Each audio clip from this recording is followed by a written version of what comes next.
بسم الله الرحمن الرحيم. يا أيها الذين آمنوا لا تتخذوا عدوي وعدوكم أولياء تلقون إليهم بالمودة وقد كفروا بما جاءكم من الحق يخرجون الرسول وإياكم أن تؤمنوا بالله ربكم إن كنتم خرجتم جهادا في سبيلي وابتغاء مرضاتي تسرون إليهم بالمودة وأنا أعلم بما أخفيتم وما أعلنتم ومن يفعله منكم فقد ضل سواء السبيل.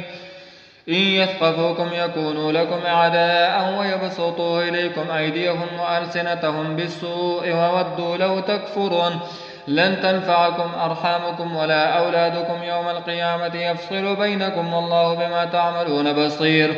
قد كانت لكم أسوة حسنة في إبراهيم والذين معه إذ قالوا لقومهم إنا براء منكم ومما تعبدون من دون الله كفرنا بكم وبدا بيننا وبينكم العداوة والبغضاء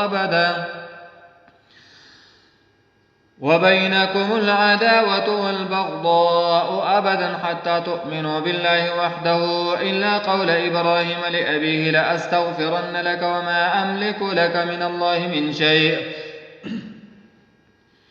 ربنا عليك توكلنا وإليك أنبنا وإليك المصير.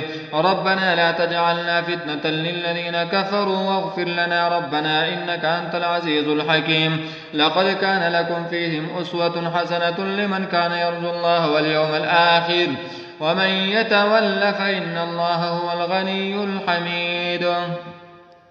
عسى الله أن يجعل بينكم وبين الذين عاديتم منهم مودة والله قدير والله غفور رحيم. لا ينهاكم الله عن الذين لم يقاتلوكم في الدين ولم يخرجوكم من دياركم أن تبروهم وتقسطوا إليهم إن الله يحب المقسطين.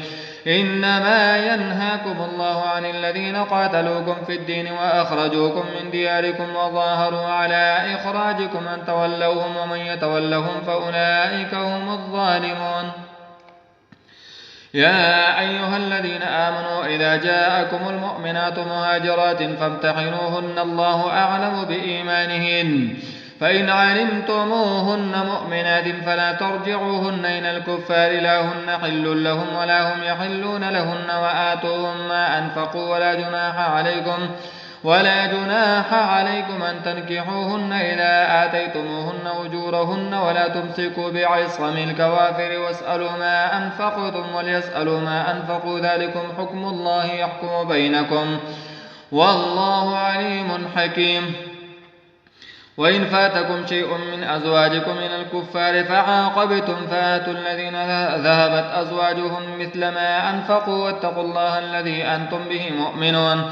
يا أيها النبي إذا جاءك المؤمنات يبايعنك على أن لا يشركن بالله شيئا ولا يسرقن ولا يزنين ولا يقتلن أولادهن ولا يأتين ببهتان